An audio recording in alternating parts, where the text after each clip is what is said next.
Assalamualaikum warahmatullahi wabarakatuh. Sebelumnya izin memperkenalkan diri, nama saya Amalia Nisa dengan NIM 2001624 dari kelas 4B Sistem Telekomunikasi Universitas Pendidikan Indonesia Kampus Daerah Purwakarta. Pada kesempatan kali ini saya akan membuat suatu topologi yang mengacu pada gambar di sini. Nah, di sini itu menggunakan satu router, 2 switch dan juga 4 PC. Untuk menggambar topologinya sendiri, saya menggunakan Cisco Packet Tracer, dimana ini merupakan tampilan awal dari Cisco Packet Tracer. Untuk langkah pertama dalam pembuatan topologi tersebut, kita perlu masuk ke network device, kemudian pilih router. Di sini terdapat beberapa komponen router, kemudian di sini saya pilih PT router. Kita masukkan di sini, kemudian masih pada network device, kita beralih ke switch dan pilih switch dengan tipe 2960. Kita tambahkan 2 switch, kemudian setelah 2 switch ditambahkan, kita masuk ke area end device dan masukkan 4 PC. Itu 1, 2, 3, dan 4. Nah, di sini dapat terlihat jika setiap komponen atau perangkat yang dibutuhkan sudah dimasukkan semua, kemudian kita dapat mengaturnya atau menyesuaikannya. Kita lihat di sini, jika penamaan pada PC yaitu PC1, PC2, PC3, dan PC4, kita atur dulu penamaannya agar sesuai. Ini kita ubah menjadi PC4. Di sini PC3, kemudian di sini PC4, PC2, maaf, dan juga di sini PC1. Nah, setelah penamaan selesai pada setiap PC, kemudian kita hubungkan semua perangkat di sini dengan menggunakan kabel. Kita masuk ke connection, kemudian pilih cover start. Nah, untuk PC1 kita masukkan ke fast Ethernet 0, kemudian sambungkan ke switch yang pertama dengan fast Ethernet 0/1.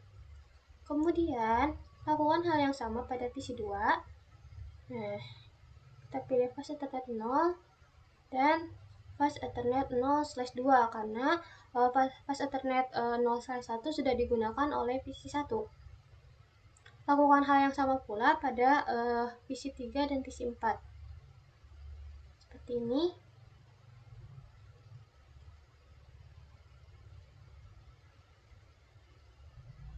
Kita tarik. Nah, ini fast Ethernet 0/2. Kemudian setelah semua PC dihubungkan kepada kedua switch, kita hubungkan pula kedua switch tersebut ke router. Kita pilih sini fast Ethernet 0/3 ke fast Ethernet 0/0. Sama. Ini juga kita pilih fast Ethernet 0/3 dan fast Ethernet 1/0. Nah, setelah semua komponen dihubungkan, kita lakukan langkah selanjutnya. Di sini langkah kedua yaitu ganti nama switch pertama menjadi nama depan dan switch kedua menjadi NIM. Kemudian untuk routernya sendiri menjadi gabungan nama depan underscore dengan NIM. Oke, kita lakukan. Di sini kita masuk ke switch, kita klik. Nah, kita dapat mengubahnya menjadi nama depan saya yaitu Amalia. Kemudian di sini ganti dengan kita ke ini.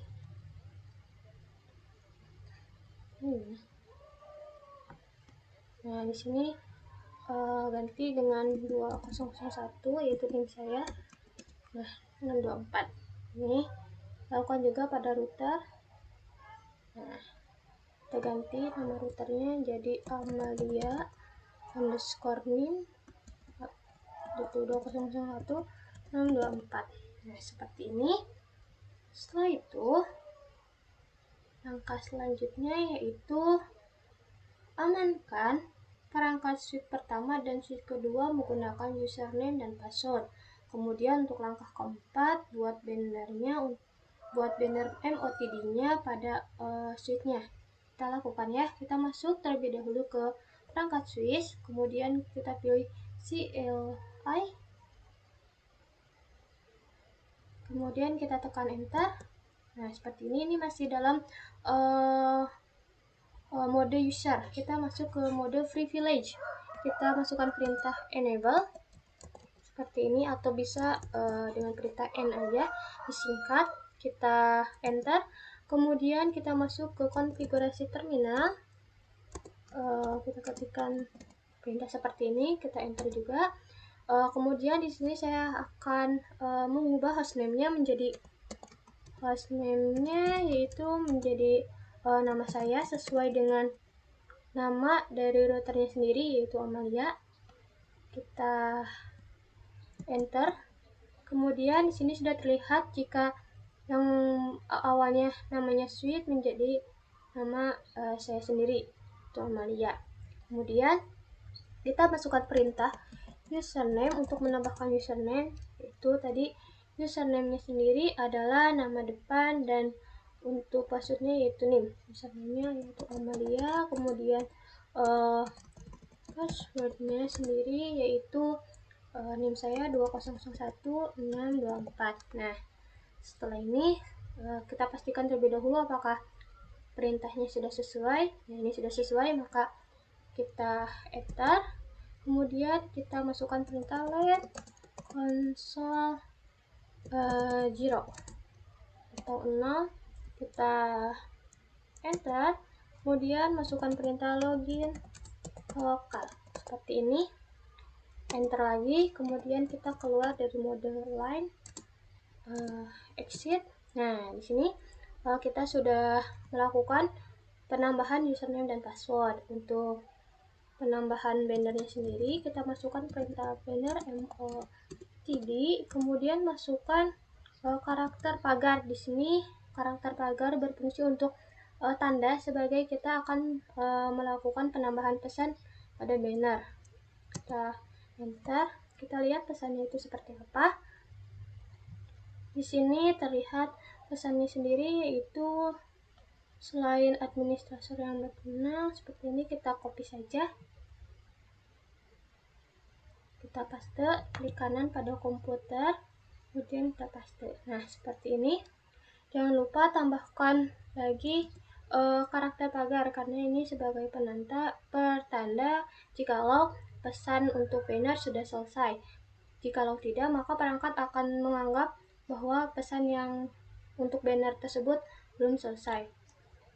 Ini kita kemudian tekan enter. Kita keluar dari konfigurasi, kita klik exit, dan untuk melihat apakah perintah yang sudah kita lakukan itu berhasil atau belum, kita dapat melakukannya dengan cara keluar lagi seperti ini, kemudian enter lagi. Nah, seperti ini. Di sini terlihat jika banner MOTD dan juga user sudah ada pada perangkat. Kita masukkan nama usernya atau username-nya Amalia dengan password 2001-624. Nah, seperti ini. Kita lihat enter. Nah, di sini mode usernya kita sudah masuk ke hostname Amalia, kemudian sudah masuk ke mode usernya. Seperti ini kita sudah berhasil melakukan konfigurasi penambahan user, password, dan banner MOTD pada switch pertama. Kita close saja. Kemudian kita lakukan hal yang sama pada switch kedua. Kita masuk CLI, kemudian kita tekan enter. Kita masukkan ke mode privilege seperti tadi, kemudian terminal sudah, kemudian masuk hostname. Saya sesuai sama seperti tadi, saya sesuaikan dengan nama switch kedua, yaitu dengan menggunakan NIM. kita tambahkan 624 seperti ini. Nah, di sini sudah berhasil ya, namanya sudah berganti. Kita tambahkan username-nya sekarang. Username seperti ini. Sama seperti tadi, username-nya juga password-nya juga sama. Password, kemudian 201624. Itu kita enter, masuk ke login konsol Giro seperti ini. Kemudian oke, sepertinya ada yang salah, maaf. Harusnya itu line konsol Giro, maaf. Ada perintahnya yaitu line konsol Giro seperti ini. Kita lihat. Nah, baru kita masukkan login lokal. Nah, seperti itu. Soalnya kurang.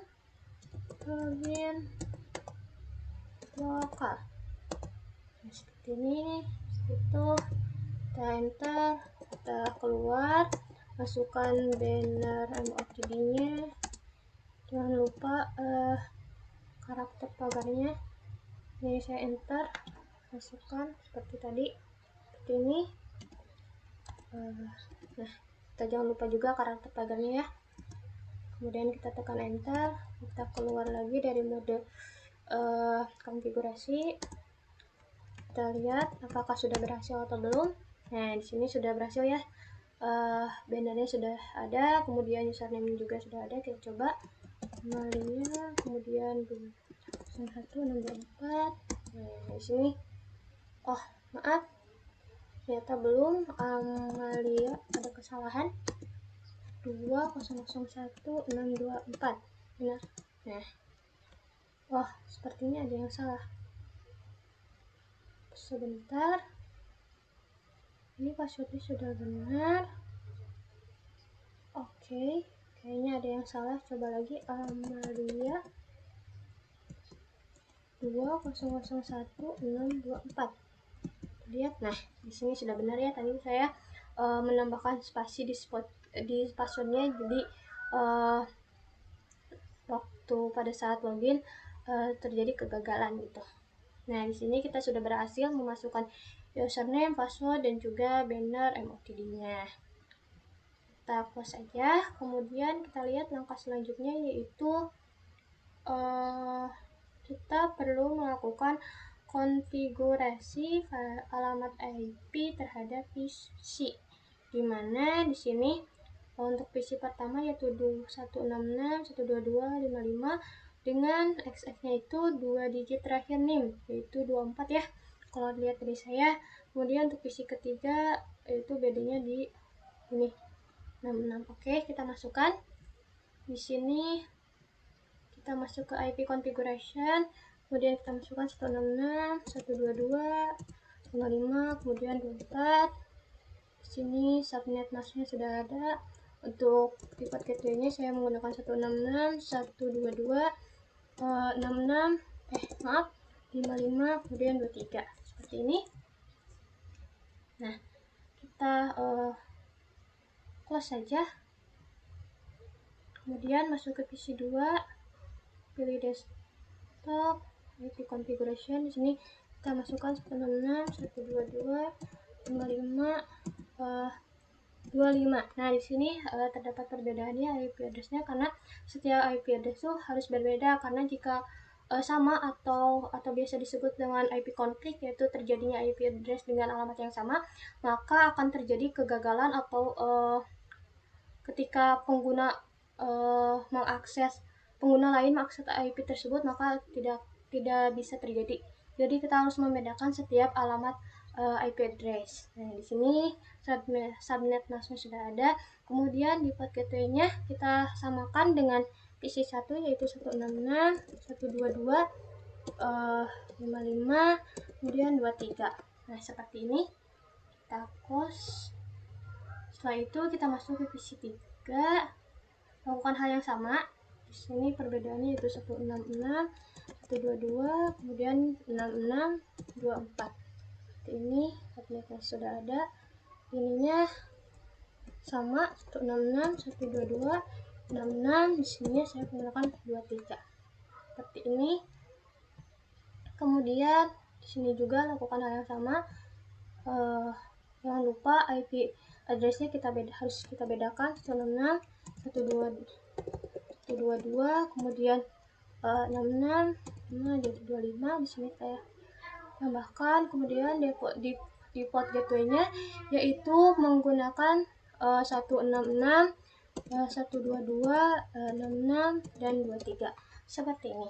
Setelah selesai, kita lihat langkah selanjutnya yaitu masuk ke router untuk mengaktifkan antara switch 1 dan switch kedua. Di sini kan masih merah ya, kita buat hijau dengan cara seperti ini.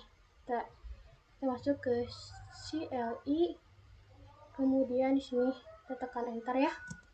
Nah, kita masukkan perintah enable, masuk ke mode privilege, counter, kita enter, kemudian kita hostname lagi dengan nama yang sama seperti ini, yaitu Amalia_200164. Kita enter. Di sini sudah masuk ya, sudah sesuai. Kemudian kita masukkan perintah interface FA 0/0 interface FA 0/0. Kita enter, masukkan IP addressnya itu yaitu yang tadi di port gateway ya, yang 166 ini. Kita lakukan pada ruang yang pertama. Di sini kita anggap di sini ruang pertama yang FA 0/0. Kita masukkan di port gateway-nya yaitu 122, 55, dan 23. Kita masukkan subnet masknya yaitu 255, 255, 0. Seperti ini. Kita lihat lagi, kita cross check. Sudah benar, kita lakukan enter. Kemudian kita perintahkan snapshot seperti ini. Kita lakukan enter lagi. Nah, setelah ini kita enter lagi. Kemudian kita keluar dari mode konfigurasi pada interface FA 0/0. Kita keluar, exit. Kemudian kita masuk ke exit. Kita masuk ke interface 1/0. Nah, seperti ini. Kita enter. Lalu ini FA-nya saya kurang ada kesalahan, yaitu FA-nya belum dimasukkan. Interface FA 1/0 seperti ini. Nah, harusnya ini kan tadi belum ada FA-nya.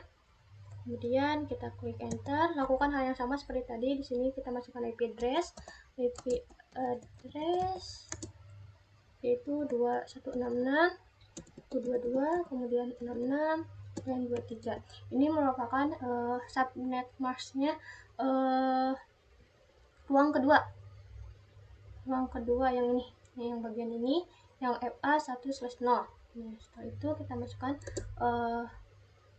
ini kan di port gateway-nya. Sekarang kita masukkan subnet masknya yaitu 255, 255, 255.0 seperti ini. Kita lihat lagi, takutnya ada yang salah seperti tadi. Nah, kita lihat sepertinya sudah sesuai. Kita tekan enter, kemudian kita klik perintahkan snapshot. Setelah itu kita enter lagi, kita exit seperti ini. Nah, sudah. Kita lihat. Nah, di sini bisa dilihat ya, antara switch 1 atau switch Amalia dan router sudah terhubung.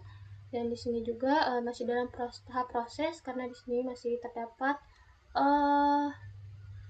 warna orange sebagai tanda bahwa ini masih dalam tahap proses penghubungan antara switch kedua dan router. Nah, di sini sudah terlihat warna hijau, berarti antara router dan kedua switch sudah saling terhubung, dan semua perangkat pula sudah saling terhubung satu sama lain. Untuk mengecek apakah setiap PC, switch, dan router sudah saling terhubung, kita dapat melakukan dengan cara kita klik dulu tanda segitiga ini seperti ini. Nah, kita bisa lihat ya sini.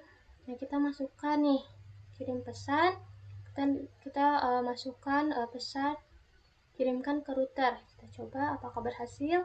Nah, di sini terlihat jika pengiriman pesan PC1 ke router sukses. Kemudian kita lakukan juga ke PC2 terhadap router. Kita lihat sukses lagi. Kemudian kita lakukan pengiriman pesan dari PC1 ke PC2. Sukses lagi, di sini terlihat. Kemudian kita lakukan pula dari PC2 ke PC1. Kita lihat apakah berhasil. Ya, berhasil. Setelah itu kita lakukan hal yang sama pada PC3 dan PC4. Kita masukkan ke router. Kita lihat apakah berhasil. Di sini PC3 destinasinya yaitu router berhasil. Kemudian sama PC4 terhadap router. Kita lihat lagi di sini berhasil atau tidak. Untuk kita lebih jelasin aja di sini. Nah, supaya terlihat. Oke. Ini mana? Nah, seperti ini biar kelihatan. Nah, sudah itu kita lakukan pengecekan pula. Di sini kita coba PC3 ke PC4. Kita lihat apakah berhasil. Ya, berhasil di sini. Lakukan juga dari PC4 ke PC3. Maaf, sebentar. Nah, di sini juga berhasil ya. Kemudian juga kita lakukan dengan cara pengiriman pesan beda ruang antara ruang 1 dan ruang 2. Di sini kita lakukan dari PC1 ke PC3. Kita lihat berhasil. Kemudian dari PC3 ke PC1. Kita lihat apakah berhasil. Nah, sama berhasil. Kita lakukan hal yang sama di PC2 ke PC4. Apakah berhasil? Ya, hasil dari PC4 ke PC2. Sama berhasilnya. Kita lakukan pula dari PC2 ke PC3. Sama berhasilnya juga dari PC3 ke PC2. Kita lihat hasil. Kemudian dari PC1 ke PC4 juga berhasil. Dari PC4 ke PC4 juga berhasil. Nah, di sini kita lihat ternyata jika setiap pesan yang dikirimkan baik dari komputer 1, 2, 3, dan 4 itu berhasil. Dan dapat kita lihat di sini terdapat pertanyaan apakah hasil yang didapatkan karena konfigurasi pada poin kelima, apakah PC dapat saling terhubung. Jelaskan. Ini saya katakan hasil dari konfigurasi pada poin kelima yaitu poin IP address, yaitu kita dapat mengirimkan pesan antar PC dengan menggunakan alamat IP yang berbeda, karena seperti halnya tadi jika menggunakan alamat IP yang sama mungkin pengguna akan merasakan atau PC akan merasakan gangguan karena terjadinya IP konflik atau konflik dari IP. Nah, karena setiap PC diharuskan mempunyai alamat IP yang berbeda untuk mengirimkan pesan. Kemudian apakah semua perangkat terhubung? Tentu, karena setelah percobaan yang tadi dilakukan, setiap pesan yang dikirimkan baik ke PC2, PC3, PC4 ke PC1 itu terjadi suatu keberhasilan. Maka dapat disimpulkan setiap perangkat yang ada di sini sudah saling terhubung dengan buktinya yaitu pengiriman pesan yang tadi. Mungkin hanya itu yang dapat saya sampaikan. Kurang lebihnya mohon maaf. Wassalamualaikum warahmatullahi wabarakatuh.